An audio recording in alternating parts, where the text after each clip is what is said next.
नमस्कार, हम सभी दर्शकों का स्वागत करते हैं अपने प्रोग्राम में और आज हम हैं आपके सामने आपके होस्ट और दोस्त। मैं हूं डॉक्टर वंदना ठाकुर और मैं हूं दीपक शर्मा।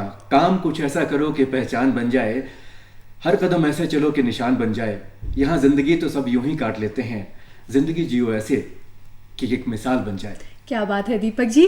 और हम अपने दर्शकों से कहना चाहेंगे कि जिस तरह से आपने हमें बेइंतहा प्यार दिया है उसी तरह हम भी आपसे बने रहेंगे 24 घंटे आपके दिलों में डीडी हिमाचल के माध्यम से। जी हाँ साथियों, ऊंचे ऊंचे पहाड़ों की खूबसूरत वादियों में ओढ़े हुए मेहनत, लगन, जोश और जज्बे का आंचल। और हम स्वागत करते हैं आप सभी का हमारे कार्यक्रम में जिसका नाम है नमस्ते हिमाचल। दर्शकों, आप जानते हैं इस कार्यक्रम में हम आपसे रूबरू कराते हैं हिमाचल की ऐसी फेमस एमिनेंट पर्सनालिटी से जिनसे आपको सीखने के लिए बहुत कुछ मिलता है। आपके लिए वो प्रेरणा के स्रोत भी हैं। और आज हमारे साथ स्टूडियो में मौजूद हैं इंडिया के टॉप 50 पुलिस कप्तान में शामिल IPS ऑफिसर, जो कि यंगस्टर्स के लिए नहीं, हर युवा वर्ग के लिए और हर आयु के वर्ग के लिए प्रेरणा के स्रोत है। जी हाँ साथियों, एक अपनी मेहनत से जिन्होंने अपना मुकाम हासिल किया है और छोटे से लेकर बड़े तक सभी के लिए प्रेरणा का वो स्रोत रहे हैं, ऐसी ही शख्सियत से हम आज आपको रूबरू करवाने जा रहे हैं। एक बैंकर से IPS ऑफिसर का सफर तय करने वाले मोहित चावला जी से। IPS officer sir, Mohit Chawla sir, आपका बहुत बहुत स्वागत है हमारे कार्यक्रम में। थैंक यू डॉक्टर वंदना जी और दीपक जी, मुझे नमस्ते हिमाचल में बुलाने के लिए धन्यवाद। सर, हम आपसे एक जानना चाहेंगे एक बात। आपकी बहुत ज़्यादा फैन फॉलोइंग है, आपके लोग आपको बहुत ज़्यादा एडमायर करते हैं, और आपकी फिटनेस का क्या राज है सर? Thank you. मैं फैन फॉलोइंग वर्ड नहीं बोलूँगा, because handsome is what handsome does. Important ये है कि आप फील्ड में कैसा काम करते हैं, आपका पब्लिक के साथ क्या कनेक्ट है, और जिस प्रोफेशन के लिए आप चुने गए हैं उसमें आपका क्या कंट्रीब्यूशन है।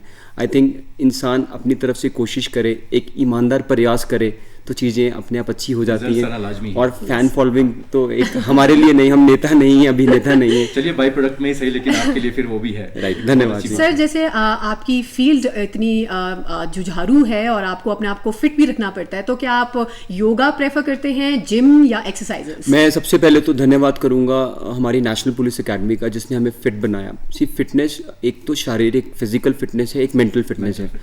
जिस तरह से पुलिस सर्विसेज, आर्म सर्विसेज को एक दबाव और स्ट्रेस से गुजरना पड़ता है, इंपॉर्टेंट ये रहती है कि आपकी मेंटल हेल्थ कैसी है, मेंटल फिटनेस कैसी है। ऑफ कोर्स फिटनेस के कुछ एक मापदंड हैं, बेसिक फार्मूलाज हैं, डाइट पे प्रॉपर कंट्रोल, समय पे डाइट, और उसके बाद आपको कुछ एक रिजीम आपको अपनी एक्सरसाइज के लिए देना है, योगा देना है। मैं साइकिलिंग पसंद करता हूँ, खेलना पसंद करता हूँ, जब भी कुछ समय मिलता है। कई असाइनमेंट्स इतने हैवी रहते हैं कि आपको 6-6 महीने या साल कुछ भी करने का मौका नहीं मिलता, तो फिर मैं प्रयास करता हूँ कि मैं अपनी डाइट कंट्रोल रखूँ। जहाँ पे आपको मौका मिलता है तो 3-3, 4-4 घंटे भी रेगुलरली साइकिलिंग, रनिंग और गेम्स चलती रहती है। तो सर, हमारे यंगस्टर्स के लिए भी एक अच्छा मैसेज है कि वो साइकिलिंग कर सकते हैं और अपनी डाइट पे अच्छे से कंट्रोल कर सकते हैं। They will be also fit like you. And मैं वेजिटेरियन हूँ, हार्डकोर वेजिटेरियन हूँ। आप बचपन से ही, सबसे पहले हम आपके बचपन की बात करते हैं। राइट। आप हमारे दर्शकों को बताइए कि आपका बचपन कहाँ पर गुजरा, कब आपका जन्म हुआ, कहाँ पर हुआ, और किस तरह से आपका बचपन जो है? बचपन बहुत प्यारा गुजरा। बचपन सबको प्यारा लगता है क्योंकि आप बहुत मासूम होते हैं। व्हेन यू लुक बैक, आप अब सोचते हैं हम कहाँ बड़े हो गए।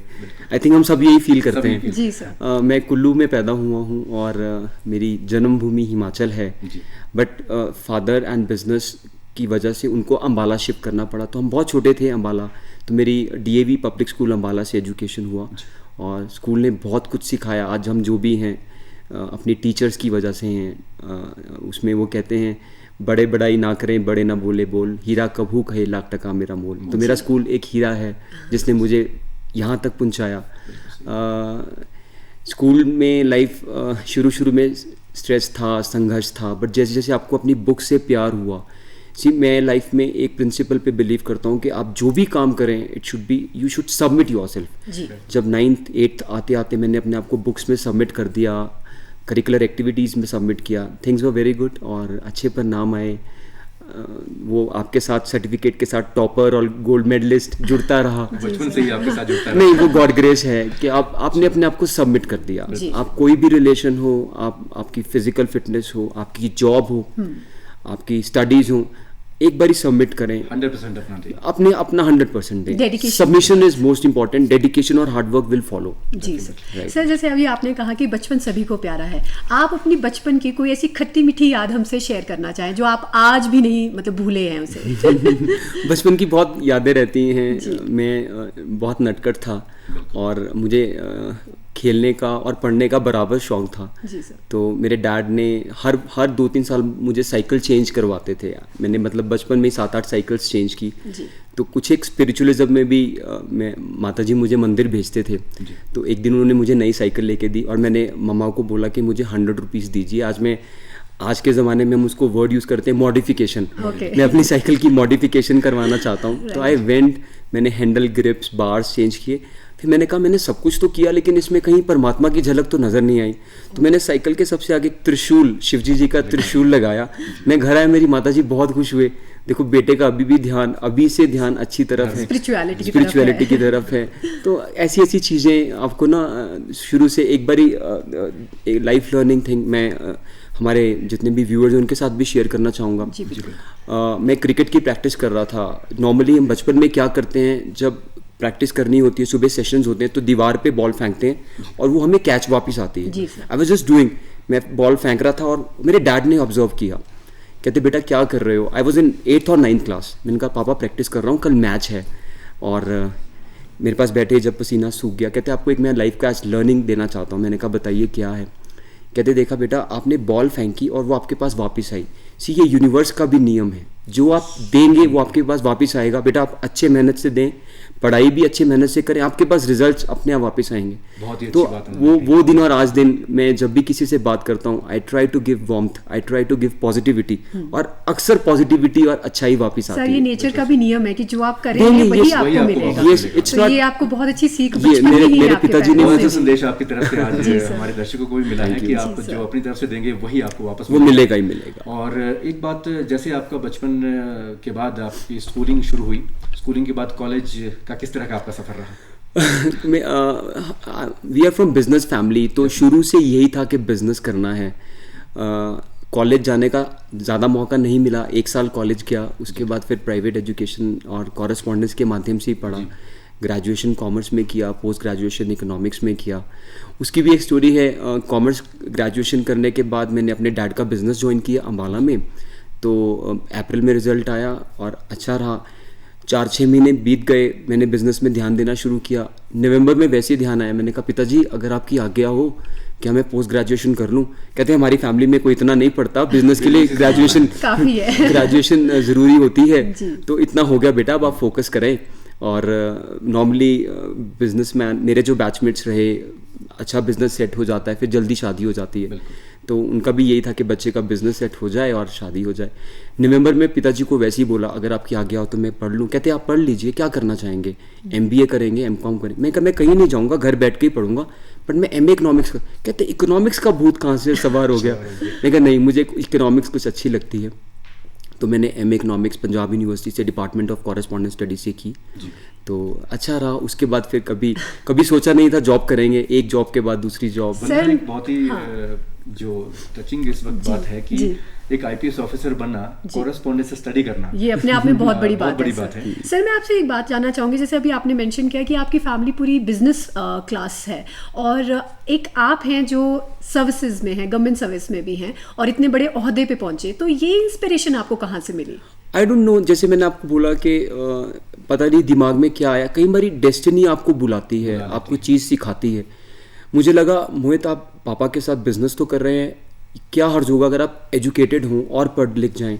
पापा को भी लगा अच्छा कि दे नेवर स्टॉप्ड मी, और कहते आप MBA कर लीजिए। मैंने कहा नहीं, मुझे पता नहीं इकोनॉमिक्स में क्यों, आज वो इकोनॉमिक्स की वजह से ही मैं IPS ऑफिसर हूँ। तो वो किया। उसके बाद फिर जब पोस्ट ग्रेजुएशन कंप्लीट कर रहा था लास्ट ईयर 2005 की बात कर रहा हूँ, उन दिनों जॉब निकली पोस्टल डिपार्टमेंट में। आप जाते हैं यूनिवर्सिटी, जाते हैं, पैम्फलेट्स देखते हैं, ब्रोशर्स देखते हैं, अप्लाई कर लेते हैं। आप मैंने कहा अप्लाई कर लेते हैं। और फिर वो पिताजी को बोला, डैड को, कहते गवर्नमेंट जॉब ऐसे नहीं मिलती, उसके लिए मेहनत भी करनी पड़ती है, किसी ना किसी से बात भी करनी पड़ती है। मैंने कहा कोई बात नहीं पापा, मैं अप्लाई करता हूँ। तो अम्बाला में पोस्टल सर्विसेज में डिवीज़न में 3 जॉब्स थी। और उसमें मेरे को टॉप करने का मौका मिला, तो मुझे वहाँ से मैं एक क्लरिकल जॉब में एंट्री कर गया। तो वो अपने आप में, उसके बाद आई डोंट नो, चीज़ें अपने आप ही चलती गई। मैंने सर शायद वही है कि कहीं ना कहीं आपके अंदर खुद भी एक ऐसा जज्बा था खुद को प्रूव करने का, खुद कुछ हासिल करने का, तो आज आप यहाँ पे पहुँचे हैं। उसके बाद का सफ़र, जो आपको पहली नौकरी मिली, कहाँ तक आप, किस तरह से आप IPS ऑफिसर तक पहुँचे? देखिए, पहली नौकरी हमेशा यादगार रहती है। मैं क्लरिकल लेवल पे था, postal department Yamunanagar head office में मेरी पोस्ट थी, और मैं अम्बाला से बाई ट्रेन रोज़ अप डाउन करता था। अच्छे दिन थे, 1.5 साल वहाँ लगाने का मौका मिला और बहुत कुछ सीखा। जब आप ज़मीनी स्तर पर देखते हैं कि लोगों को क्या प्रॉब्लम है, आप ग्राउंड लेवल ऑफिसर हैं, ऑफिशियल हैं, उनको आपने कैसे सर्विसेज देनी है, ऊपर से आपको क्या प्रेशर है, तो कहीं ना कहीं वो आपके करियर में ऐड भी करता है और आपको एक आपका माइंड हॉरिजन बढ़ाता है। उसने मुझे बहुत कुछ सिखाया। जब 2 साल निकल गए, मुझे लगा मोहित बेटा अब आपको ना थोड़ा सा ये करना चाहिए, अपने आप को क्लरिकल से एक ऑफिसर। इसका एक बड़ा अच्छा किस्सा शेयर करना चाहूँगा युवाओं के साथ। मैं मेरी फर्स्ट सैलरी मैंने माता जी को दी। मैं सैलरीज माता जी, मैं मम्मा कहता हूँ, तो मैं मम्मा को ही देता था। तो एक दिन विंटर्स आए तो वो मुझे शॉपिंग के लिए ले गए, कहते आओ आपको शॉपिंग करवाते हैं, दिवाली शॉपिंग के आसपास। उनको बहुत अच्छा, मेरे को एक ब्लेज़र पसंद आया। That blazer was for 2000। मुझे बहुत अच्छा लगा। बात पैसे की नहीं है, तो मम्मा ने कहा ले लो बेटा। मैंने कहा लेकिन मम्मा क्लरिकल जॉब में ब्लेज़र डालना अच्छा नहीं, अभी मैं ब्लेज़र के लायक नहीं हूँ। कोई बात नहीं बेटा, आप ऐसी जॉब करेंगे जहाँ ब्लेज़र, सूट, टाई सब कुछ डालेंगे। उसी दिन आपको सर वो माँ की कही हुई दिल की बात, और वो सर पूरी हुई है। कहते हैं माँ तो जैसे भी आशीर्वाद दे दे बच्चे को, वो तो फलता फुलता ही है।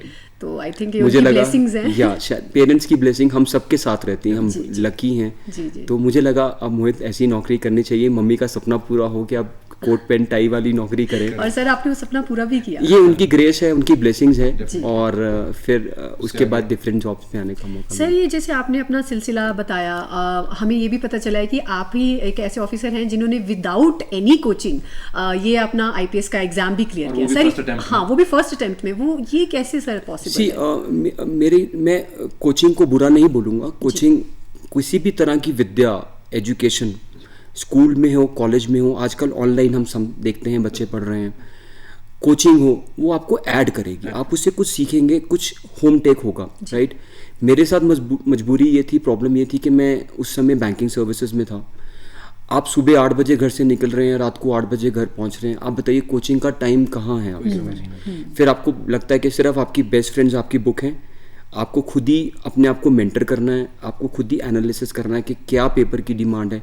तो मतलब इधर से देख, उधर से देख, करते करते इवैल्यूएट करते। पर्टिकुलर होना बहुत जरूरी है, क्योंकि बहुत सारे दर्शक जो हमारे यंगस्टर्स हैं वो जॉब भी कर रहे हैं, साथ में इस तरह की सर्विसेज में जाना भी चाहते हैं, और कुछ लोग जॉब नहीं कर रहे हैं लेकिन फिर भी जो है पढ़ाई में जुटे हुए हैं।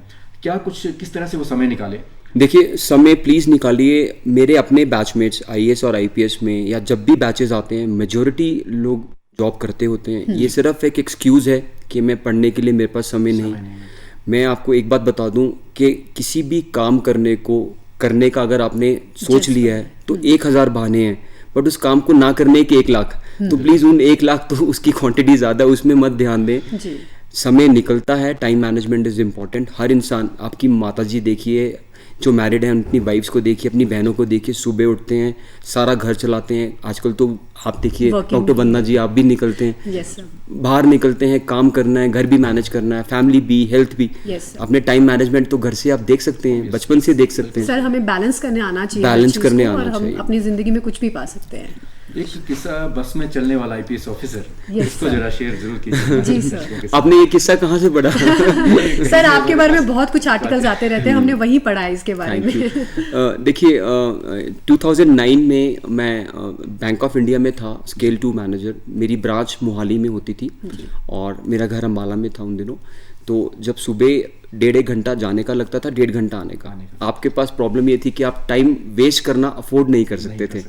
सुबह फ्रेश होते हैं तो जैसी बस सुबह बोर्ड करता था तो बुक खोल के बैठ जाता था, बस में ही बैठ जाता था। आपको अच्छी सी सीट मिली है, 1.5 घंटा आपके पास है। हमारे हिमाचल की रोड्स में, क्योंकि हिली रोड्स में है क्या, थोड़ा सिर घूमता है, आपको नौजिया फील होता है। नीचे की रोड्स में आपके पास कंफर्टेबल है और पॉसिबल है कि आप पढ़ सकते हैं। और फिर हर इंसान को अपना कंफर्ट लेवल देखना है। मेरे लिए प्रॉब्लम थी 3 घंटे, 24 घंटे में 3 घंटे इंपॉर्टेंट है, क्योंकि आपने 12 घंटे सर्विसेज में दे दिए, 7-8 घंटे आप सोएंगे भी खाएंगे, तो ये 3 घंटे बहुत क्रूशियल थे। आई डोंट नो, किसी ने जब मेरे फैमिली मेंबर का इंटरव्यू लिया तो उन्होंने बताया कि ये पढ़ते कब थे, तो कहते तो बस में ही पढ़ते थे। तभी हम बस वाले आईपीएस ऑफिसर, तभी हम बस, ये नाम पड़ गया सर आपका। अचीवमेंट्स की अगर हम बात करें आपकी एज एन आईपीएस ऑफिसर, अभी हाल ही में टॉप 50 पुलिस कैप्टन्स में आपको शामिल किया गया है इंडिया में, एक बहुत बड़ी उपलब्धि है। उसके अलावा भी हमारे दर्शकों को बताइए आप। शामिल होना, विद एवरी रिवॉर्ड और अवार्ड, रिकॉग्निशन के साथ एक रिस्पॉन्सिबिलिटी बढ़ती है, राइट। कोई भी इम्पॉर्टेंट ये है कि आप लोगों के दिलों तक कैसे छुए। एक किस्सा आपके साथ शेयर करता हूँ। आप यूनिफॉर्म में हैं, अभी भी कहीं ना कहीं हमारे समाज में पुलिस के लिए भय है। हमें उस भय को, मेरी रिस्पॉन्सिबिलिटी है कि मैं उस भय को रिमूव करूं। मुझे बहुत अच्छा लगा, अभी कोविड में हम लोगों को गाइड करते थे, कुछ लोग लड़ते भी हैं, चलान भी होते हैं, जो हमारा पर्पस नहीं होता। मैं अपनी टीम के साथ निकल रहा था तो एक बुजुर्ग महिला ने मुझे देखा और दूर से ही, इनफैक्ट मॉल रोड की बात है तो काफ़ी मीडिया में इंटरेक्शन करने जा रहा था, उन्होंने भी इस चीज़ को कैप्चर किया। सड़क पर बुजुर्ग महिला, मैं यूनिफॉर्म में हूँ, उनको नहीं पता कि एसपी हैं या बड़े अधिकारी हैं, कैप्टन हैं, उनको पता है कि एक पुलिस का लड़का है, अच्छा दिखता है, इसको मैं उन्होंने खड़े होकर आशीर्वाद दिया। वो चीज़ किसी भी अवार्ड और रिवॉर्ड और किसी भी कमेंडेशन से ऊपर है, जो आपको वो दुआ मिलती है। तो सबसे बड़ी दुआ वो है, वो लोगों की मिलती रहे। और मैं तो अक्सर अपने बॉयज़ को कहता हूँ कि इससे अच्छी नौकरी कौन सी होगी, आर्मी की या पुलिस की, जहाँ आपको सैलरी भी मिले, अच्छी सैलरी मिले, यू आर बीइंग पेड, और आप दुआएं और ब्लेसिंग्स फ्री में लो। तो वी शुड एनकैच दैट। सर, जैसे कि हमें पता चला है कि आप एक ऐसे पुलिस ऑफिसर हैं जो 3 गवर्नर्स के साथ एडीसी भी रहे हैं, तो ये अपने आप में एक बहुत बड़ी अचीवमेंट है। क्या कहना चाहेंगे? मेरी किस्मत अच्छी थी। See, right things happen at right time, when things have to be right. जब चीज़ें अच्छी होनी हैं तो वो अच्छे समय पे और अच्छे टाइम से होती हैं। तो मुझे आचार्य देवव्रत जी के साथ अपॉइंट किया गया एडीसी। 1 साल के बाद उनके साथ पूरा भारत घूमने का मौका मिला। मैं सर को तहे दिल से हमेशा याद रखता हूँ, वो भी अभी भी मेरे को याद रखते हैं। उसके बाद कलराज मिश्रा सर आए, वर्तमान में वो राजस्थान के गवर्नर हैं। फिर बंडारू दत्तात्रेय साहब आए, तो वो कहते थे कि हम इन्हीं एडीसी के साथ कंटिन्यू करेंगे, इन्हीं के साथ कंटिन्यू करेंगे। तो मुझे अच्छा बड़ी बात है किसी की इस तरह से रिकमेंडेशन मिलना। और ओनली आईपीएस ऑफिसर आप हैं, आर्मी कमेंडेशन जिनको मिला है? जी सर। और भी पुलिस अधिकारियों को मिलता रहता है। और सी, ऑफ कोर्स कमेंडेशन मिलने से आपका हौसला बढ़ जाता है, खून बढ़ जाता है। आर्मी डिसिप्लिन यूनिट है, पुलिस डिसिप्लिन यूनिट है। हमें तभी यूनिफॉर्म सर्विसेज कहा जाता है।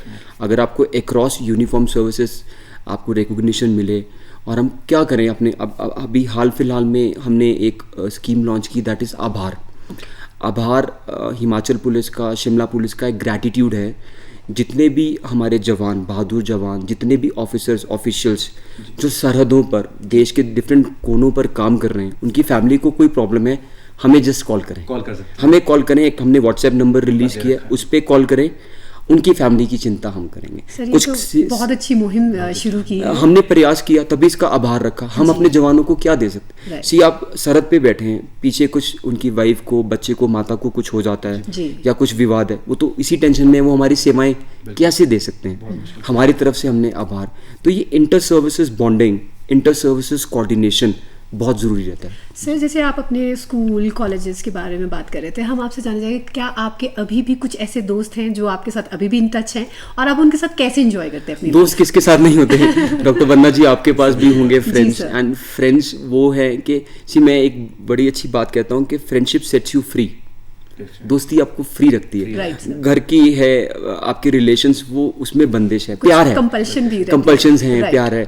और आपको पता है, आप ऑफिशियल प्रोफेशनल रिलेशंस हैं, वहाँ पे भी मेरे को अपने सीनियर को कैसे उसके साथ इंटरेक्ट करना है, जूनियर्स के साथ, उसमें कहीं ना कहीं आपका प्रोटोकॉल सामने आता है, एक बिहेवियरल डिसिप्लिन सामने आता है। बट दोस्ती आपको आज़ाद करती है। वो सबके, मैं युवाओं को भी बोलूँगा, अच्छे दोस्त बनाइए। दोस्ती साथ आपको कांधा भी देते हैं, जी। आपको सपोर्ट भी करते हैं, आपकी टांग भी खींचते हैं, Right. और उसमें कहीं ना कहीं अच्छाई छुपी होती है। सर, जैसे आजकल का यूथ की बात अगर हम कर रहे हैं, और डेफिनेटली वो आपसे बहुत ज़्यादा इंस्पायर भी होते हैं, लेकिन हम देखते हैं कि आज के युवा वर्ग ना काफ़ी ज़्यादा चैलेंजेस भी फेस कर रहे हैं, चाहे वो करियर को लेके है, चाहे उनकी इन्वॉल्वमेंट ड्रग्स की तरफ बढ़ रही है। तो सर, आप उन लोगों को, इन सब यंगस्टर्स को क्या मैसेज देना चाहेंगे? देखिए, मैं एक ही मंत्रा दूंगा, लाइफ में देयर इज नो शॉर्टकट। कोई शॉर्टकट नहीं है। अगर कोई शॉर्टकट है, that is hard work. Okay. तो प्लीज़, आप आजकल के युवा, मैंने अक्सर देखा कि उनको शॉर्टकट चाहिए, जल्दी पैसा चाहिए, जल्दी शोहरत चाहिए। नहीं होता। वायरल वीडियो बनाने के चक्करों में युवा they have lost their lives also, right? गलत कामों में फंसते हैं, फिर they end up in losing their life and family, disturbing their family. Please shortcut ना करें। सेकंड, लाइफ में यू टर्न नहीं होता, तो आज में जीने का प्रयास करें, और वो ये मत बोलें कि मेरे से गलती हो गई, मैं जब ठीक होता तो ये शायद गलती ना करता, मुझे तब समझ होती। अपनी हर एक डिसीजन मेकिंग को इवैल्यूएट करें। आपने कोई इम्प्रूवमेंट का स्कोप हमेशा रहेगा, बट लाइफ में हमें रिवर्स गियर नहीं है, रिवर्स बटन नहीं है। एक पुलिस ऑफिसर होने के नाते, खास तौर पर युवाओं के लिए, इन सारी चीज़ों को अचीव करने के लिए आप क्या कहना चाहेंगे? अपनी इनोसेंस कायम रखें। हम आए हैं सो जाएंगे, राजा रंग फकीर, एक सिंहासन चढ़ चले, एक बंदे जिंदगी। मैंने भी एक दिन रिटायर होना है, हम सब ने इस दुनिया से भी रिटायर होना है। तो प्लीज़ आप ये प्रयास रखें, अपनी इनोसेंस कायम रखें, सच्चाई कायम रखें। सच्चाई पत्थर फाड़ देती है। मेरे पिताजी मुझे बताया करते थे, तब बचपन में तो समझ नहीं आता था, अब समझ आता है कि सच्चाई की चेहरे पे भी रौनक होती है, आंखों में चमक होती है। प्लीज़ अपने आप को सच्चा रखें, सबमिट करें। आप जो भी काम करें, आप स्पोर्ट्स में हैं, देखिए अब हमारे भारत के स्पोर्ट्स पर्सन ने देश का नाम रोशन किया। एक जब हमने उनको देखा मेडल्स को देखते हुए, आंखों में हर भारतीय की चमक थी। हमने उसके लिए स्पेशल प्रोग्राम ऑर्गेनाइज किया रिच पे। तो देखिए, आप जिस पे भी काम करें उसमें अपने आप को सबमिट करें। लाइफ में मौके मिलेंगे जहां आपको शोहरत भी मिलेगी, आपको प्यार भी मिलेगा, सब कुछ मिलेगा, बट शॉर्टकट्स की तरफ मत भागे। Single Mantra is hard work. आपसे बहुत सी बातें करेंगे, और प्रोग्राम में अब वक्त हो चला है हिमाचली लोकगीत का। तो आइए आपको दिखाते हैं एक हिमाचली लोकगीत। Thank you.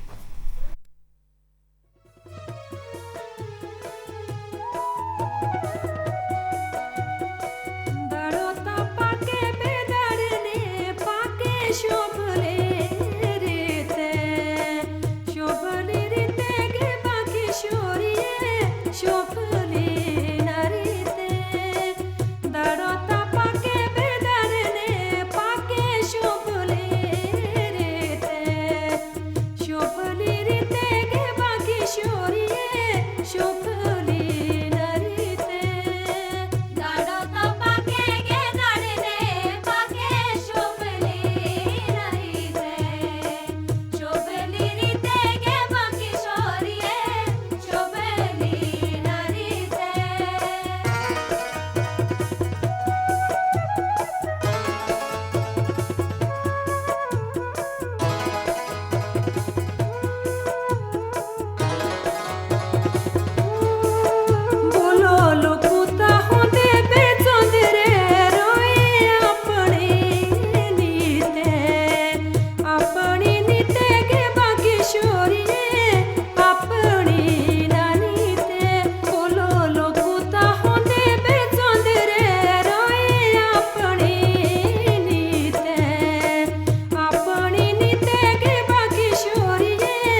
दर्शकों, आप सभी का स्वागत है फिर से हमारे कार्यक्रम नमस्ते हिमाचल में। और जिन्होंने अभी अभी अपना टीवी ऑन किया है, हम आपको बता दें कि हमारे साथ स्टूडियो में मौजूद हैं famous police officer, IPS officer Mohit Chawla ji, जिनके साथ हम बातों का सिलसिला जारी करेंगे। तो सर, हमने आपके बारे में एक बात और जानी है कि आपको किसी ने कहा था कि आप एक मॉन्क हैं पुलिस ऑफिसर की यूनिफॉर्म में। तो क्या कहना चाहेंगे इस बारे में? आई डोंट नो, ये मुझे भी जब आज तक ऐसा कोई कमेंट नहीं मिला, और हम बुक्स भी पढ़ते हैं तो मैंने ये ट्रायोलॉजी भी नहीं देखी, monk in uniform. Monk in uniform तो मुझे भी अच्छा लगा। मैं एक सेशन के लिए गया था, that was on personal grooming. Normally जब सेशंस के लिए आपको बुलाते हैं तो आपको बता देते हैं कि ये टॉपिक दिया जाएगा। तो उन्होंने बोला कि प्लीज़ ये सारे ऑफिसर्स हैं, इनकी आप ग्रूमिंग करें, पर्सनालिटी ग्रूमिंग, लाइफ स्किल्स के ऊपर।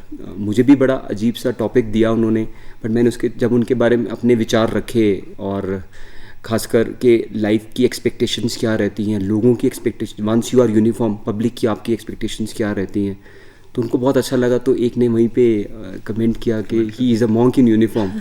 मुझे भी अच्छा लगा। Beautiful compliment sir. I think so. See that's why I say कि युवाओं को प्लीज़ अपना इनोसेंस हमेशा कायम रखें। जब तक हम जीवित हैं, अपने आप को सबमिट करें।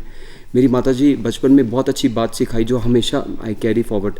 चाह हटी चिंता मिटी, मनवा बेपरवाह, जिसको कुछ ना चाहिए वही शहंशाह। शहंशाह वही है जिसको कुछ नहीं चाहिए। जो परमात्मा ने दिया, जिस हाल में आपको उन्होंने रखा, आप सेटिस्फाइड हैं, आप उसमें कंट्रीब्यूट करने का। हम अक्सर किताबों में पढ़ते हैं कि अगर आपको परमात्मा ने बनाया गार्डनर, तो गार्डनिंग भी ऐसे करे जो अगर कोई गार्डन से गुजरा है बोले कि इस गार्डन का गार्डनर कौन है। तो जो भी आप सर्विसेज, कोई सर्विस अच्छी बुरी नहीं है, आप कोई कंपैरिजन अक्रॉस लाइंस ना ड्रॉ करें। हम अक्सर फ्रस्ट्रेशन ये रहती है कि यार वो इतने अधिकारी हैं, मैं यहाँ हूँ, मैं बिजनेस में इतनी सेल्स है, उसकी कम सेल्स है। जहाँ पे आप कंट्रीब्यूट करने की कोशिश करें। ये आपने बहुत अच्छी बात कही है। आपके साथ एक टैग लाइन जुड़ी हुई है, tough jobs are meant for tough people. ऐसा क्यों कहते हैं?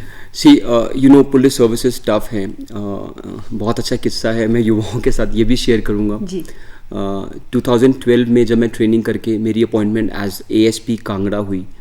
अब जब नए नए ऑफिसर बनते हैं, आप में बड़ा जोश रहता है, सीनियर्स भी चाहते हैं कि ये परफॉर्म करें, तो आप बैक टू बैक दिन रात काम करने की कोशिश करते हैं, जिसे हम अपनी फौज भाषा में रंगरूट कहते हैं। अब रंगरूट है, अब आपसे रगड़ा लगना है on a lighter note, right. तो मेरी माताजी आई मेरे पास स्टे करने के लिए 2-3 दिन, और मैं कांगड़ा में था, ऑफिशियल रेजिडेंस पे था। मैं उनसे 2 दिन मिल ही नहीं पाया, टाइम ही नहीं मिला। तीसरे दिन उनसे ब्रेकफास्ट पे मिला, क्योंकि मैं डिस्ट्रिक्ट का ट्रैफिक का चार्ज भी मेरे पास था। तो हम ब्रेकफास्ट पे आए, हम बैठे, आई वॉज वेयरिंग यूनिफॉर्म। पहले तो उन्होंने मुझे यूनिफॉर्म में देख के आशीर्वाद दिया, राइट। तो मैंने कहा मम्मा, मैं तो पढ़ने लिखने वाला एकेडमिक्स का लड़का, इकोनॉमिक्स का लड़का था, मैं कहाँ आपने मेरे को यूनिफॉर्म सर्विसेज। तो उन्होंने ऐसे देखा, खुश हुए, मुस्कुराए, फिर कहते बेटा देखो आपने यूनिफॉर्म डाली है, मैंने नहीं डाली ना, परमात्मा चाहते थे। आपने बोला ना टफ है बड़ी नौकरी, परमात्मा को पता है आप टफ हैं, मैं नहीं हूँ। So this job is for you, this is a tough job, tough jobs are meant for tough people. मैं हमेशा अपने बॉयज़ को इंस्पायर करता हूँ कि हमें परमात्मा ने चुना है, ये टफ नौकरी है, पुलिस की, आर्मी की, हम देश सेवा में लगे हुए हैं। तो ये टफ लोग हैं, हम टफ लोग हैं, परमात्मा समझते हैं कि हम टफ जॉब। सर आप काफी अच्छे से फिर मतलब इस इंस्पायरिंग लाइन को ये मैं जब तक सर्विसेज में रहूंगा, मैं इस चीज को अपने साथ रखूंगा दिल के करीब। मेरी जिसको कहते हैं ना तालिस्मान, एक मंत्र दिया है मेरी माताजी ने। सर एक चीज जानना चाहेंगे, जैसे कि आपकी जॉब, पढ़ाई, सब हमने आपसे बात कर लिया, आपकी हॉबीज क्या हैं? हॉबीज अक्सर जब हम इतनी सर्विसेज में और जब हम तैयारी करते हैं तो ये क्वेश्चन हमेशा दिमाग में रहता है कि इंटरव्यूअर, मुझे आज वो पुरानी बातें याद आ गई कि इंटरव्यूअर हमेशा पूछेगा कि आपकी हॉबीज क्या है। टच वुड टाइम नहीं मिला, हॉबीज का कभी सोचने का टाइम नहीं मिला। सर अगर आपके पास थोड़े से भी फुर्सत के पल हो तो आप क्या करना पसंद करेंगे? ये ऑफ कोर्स सी, मैं आपसे वही, टाइम के साथ चीज़ें चेंज होती रहती हैं। पहले जब सिविल्स की तैयारी या फिर सर्विसेज, उस टाइम सिर्फ हॉबी ये थी कि अच्छी जॉब लेनी है, जॉब लेनी है। Thanks to my academies, LBSNAA, NPA, thanks to government कि हमें इस पद पे चुना और हमको वर्सेटाइल बनाने की कोशिश करते हैं। We do book reading, we do meditation, we do physical exercises, rock climbing, sky diving, jumping, cycling, trekking. अब कुछ भी बोलिए, मुझे सब कुछ अच्छा लगता है। अब सब कुछ हॉबी। सर आप मूवीज देखते हैं? देखना पसंद करता हूँ लेकिन टाइम नहीं मिलता। सर कोई आपकी फेवरेट मूवी? कर्मा मूवी मुझे अच्छी लगती है।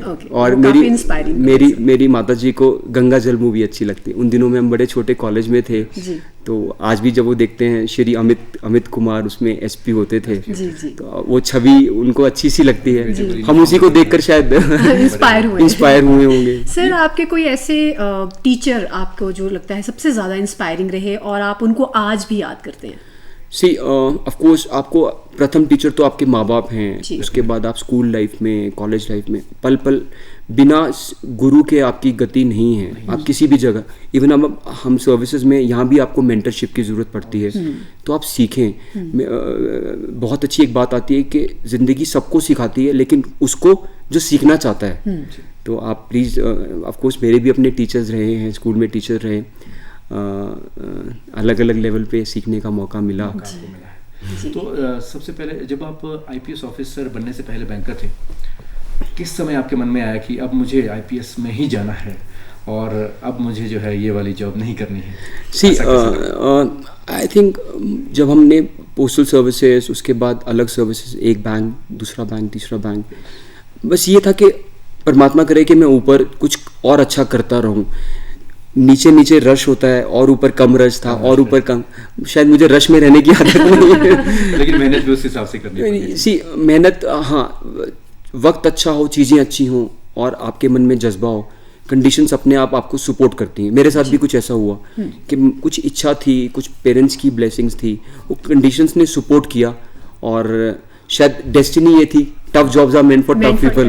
तो मुझे मेरा ये क्वेश्चन पूछने का इसलिए था क्योंकि बहुत सारे युवा दोस्त हमारे हैं, वो ऐसा करते हैं कि एक जॉब मिल जाती है किसी को भी, तो वो सोचते हैं कि ठीक है अब सेटिस्फाई हो गए। लेकिन अगर आपके मन में कुछ करने का जज्बा है, टॉप लेवल तक पहुंचने का जज्बा है, तो आप किसी भी level, top position is always vacant कहा जाता है, तो टॉप पे पहुंच सकते हैं। आपका भी यही बिल्कुल रहा है कि आप एक तरह से 5 जॉब आपने चेंज की है। और उस तरह से खास तौर पर अगर हम अपने युवा दोस्तों की बात करें, युवाओं के लिए आप क्या कहना चाहेंगे? सी मैं आपको वही बोलूँगा कि प्लीज़ सपने देखने मत छोड़िए और अपनी इनोसेंस हमेशा कायम रखें और प्लीज़ एक ईमानदारी और सच्चाई हमेशा साथ लेकर रखें। हमेशा पल पल पे ब्लेसिंग्स की कमी नहीं है, उस परमात्मा की ब्लेसिंग्स हमेशा मिलती हैं। सर, जैसे आप आईपीएस ऑफिसर, पुलिस ऑफिसर की जो जॉब होती है, हम कहते हैं कि इसमें सबसे ज़्यादा चैलेंजेस फेस करने पड़ते हैं। सर, कोई ऐसा इंसिडेंट जो आप हमसे शेयर करना चाहें जिसमें आपको लगा हो कि आपने सबसे ज़्यादा टफ मोमेंट रही आपके लिए, सबसे बड़ा चैलेंज फेस किया? पुलिस सर्विसेज में every day is a tough day और अनएक्सपेक्टेड डे है। सबसे अच्छा चार्म ये है, मेरे को और भी विभागों में काम करने का मौका मिला। एक स्टैंडर्ड लाइफ पैटर्न है, एक जॉब सर्कल है। Police is amazing, you know, कभी कोई प्रॉब्लम, कभी आज का दिन टफ है, आज अगला दिन अच्छा है, रात को कोई इश्यूज हैं, आप 24/7 अवेलेबल हैं। उसी तरह से आपकी मेंटल प्रिपरेशन रहती हैं। सबसे बड़ा कंट्रीब्यूशन यहाँ फैमिलीज़ का रहता है। हमारी जो फैमिलीज़ हमें सपोर्ट करती हैं, सुबह निकल जाते हैं, रात का आपको पता नहीं खाना खाया नहीं खाया, रात को कब आ रहे हैं, राइट? तो एवरी डे टीचेस यू कोई crime investigation, law and order management, फिर एक्सपेक्टेशंस। आपने हर एक मोमेंट से सीखने की कोशिश की। मैं मंडी में एज एन एसपी 2014 में नया ज्वाइन किया था। जब आप अगेन नए एसपी प्रमोशन होती है तो आपको लगता है कि मैं प्लीज़ अभी भी लगता है कि आप कंट्रीब्यूट करें। 3 दिन के बाद सुबह 7:15 बजे मेरे घर, अभी मैंने नया ज्वाइन किया था, 7:15 बजे मेरे घर पे बेल बजी और करसोग से पेरेंट्स आए 2, दे वर क्राइंग। मेरे घर की बात, तो मेरे को संतरी का फ़ोन आया कि सर इनको अंदर बुलाना है कि ऑफिस भेजना। मैंने कहा नो, 7:15 हैं, ये करसोग से रात को चले होंगे, राइट? तो मैंने कहा प्लीज़ इनको अंदर बुलाओ। अभी कुक नहीं आए थे तो हमने अपने हाथ से उनको पानी सर्व किया, चाय सर्व की। दे वर क्राइंग, कहते जी हमारी कोई बेटी है, उसको कोई किडनैप करके, कुछ ऐसा इशू था, राइट? मैंने उसी टाइम उनके सामने 2-3 प्रयास किए, हमने अपनी टीम्स को कोऑर्डिनेट किया और डिस्ट्रिक्ट्स को कोऑर्डिनेट किया। वो चले गए। मैंने कहा आप चिंता मत करें, सी हम अपना बेस्ट दे सकते हैं, आप हार्ड वर्क कर सकते हैं, टीम्स कोऑर्डिनेट, रिजल्ट परमात्मा के हाथ में। इच्छा यही थी कि इनकी बच्ची मिल जाए, माइनर बच्ची है। 8 बजे वो चले गए घर। 8 बजे मुझे उनके इंटीमेशन आया कि सर वो बच्ची बिलासपुर से मिल गई। मुझे बहुत खुशी मिली। अगले दिन 10 बजे मैं अपने ऑफिसर्स के साथ मीटिंग कर रहा था, 10 ऑफिसर्स थे। वो जनाब आए अंदर मेरे पास, मेरे से उम्र में डबल और मेरे पैरों पे गिर गए। उस टाइम आपकी आंखों में खुद आंसू आ गए कि आप इतने महान नहीं हैं, आपने सिर्फ अपना प्रोफेशनल वर्क किया, लेकिन लोगों की दुआएं, लेकिन दुआएं बटोरना भी आसान काम है, मिली। ये प्रोफेशन में बहुत तो यही सीखा कि उनके साथ हमेशा पब्लिक के साथ कनेक्ट और उनके लिए कंट्रीब्यूट करना। सर आपसे चलते चलते एक लास्ट क्वेश्चन आपसे करना चाहूँगी। मैं आपसे ये जानना चाहूँगी कि आप जैसे कहते हैं कि मोस्ट डिजायरेबल बैचलर हैं, तो आप अपने लिए किस तरह की पार्टनर देखना चाहेंगे? रखते हैं इस बीच एक लोकगीत हम अपने दर्शकों को, हाँ ये हम आपको बताएंगे, ये क्वेश्चन हम जरूर हम लोकगीत के बाद।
कदी मिले दी ऊंचा धारे तू, कदी मिले दी ऊंचा धारे तू, कदी मिल दी डूगड़े नाड़ा किंदी तू चली मोनिका, ओ किंदी तू चली मोनिका।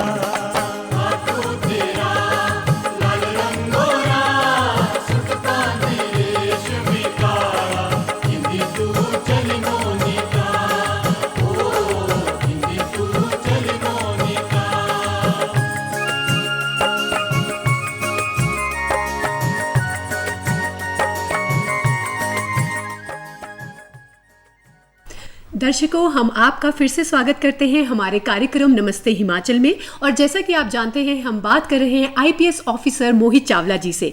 और मैंने सर आपसे क्वेश्चन किया था कि आपके लाइफ पार्टनर के बारे में। आप एक्चुअली सर देखने में इतने छोटे लगते हैं, मुझे लगा आप अनमैरिड ही हैं, लेकिन हमें फिर पता चला कि आप मैरिड हैं। तो सर अपने पार्टनर के बारे में कुछ बताइए। मैं आपको thank you for the compliments भी नहीं बोल सकता हूँ, क्योंकि I am already married, touchwood, I am blessed with by God's grace, अच्छे माँ बाप, एक प्यारी सी बहन और अब एक अच्छे से लाइफ पार्टनर मेरे पास हैं, छोटा सा बेबी है। मैंने आपको यही बोला कि ये जॉब हमें टफ रखती है, लेकिन उतना ही टफ हमारी फैमिलीज को भी रखती है। Somehow armed services, police services के, इवन डॉक्टर्स आजकल कोविड काल में, तो हम प्रॉब्लम ये है कि हम अपनी फैमिली की एक्सपेक्टेशंस को फुलफिल नहीं कर पाते, टाइम नहीं दे पाते।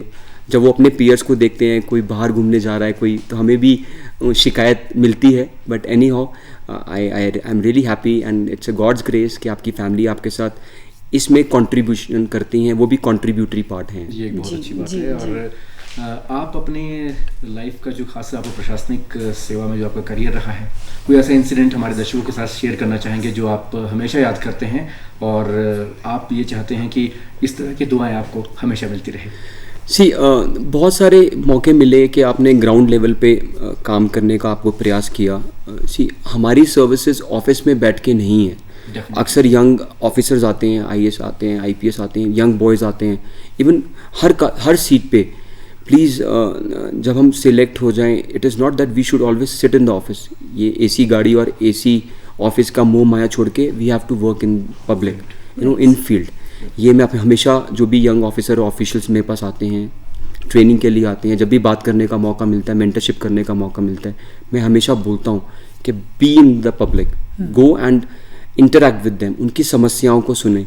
घर बैठ के आपको नहीं पता चलेगा, ऑफिस में बैठ के नहीं पता चलेगा कि दूर दराज क्षेत्र में क्या इश्यूज चल रहे हैं। वो इंसिडेंट अगर आप कुछ बताना चाहें सर, धर्मशाला में जो एक इंसिडेंट हमने सुना था कि अपनी गाड़ी आप छोड़ कर गए। अरे ये कोई इतना बड़ा इंसिडेंट नहीं। मैं उन दिनों में एएसपी धर्मशाला था, जिस वाक्य की आप बात कर रहे हैं। तपोवन में विधानसभा सत्र चला हुआ था, तो वहाँ रिस्ट्रिक्शंस रहती हैं, गाड़ी नहीं लेके जा सकते जी।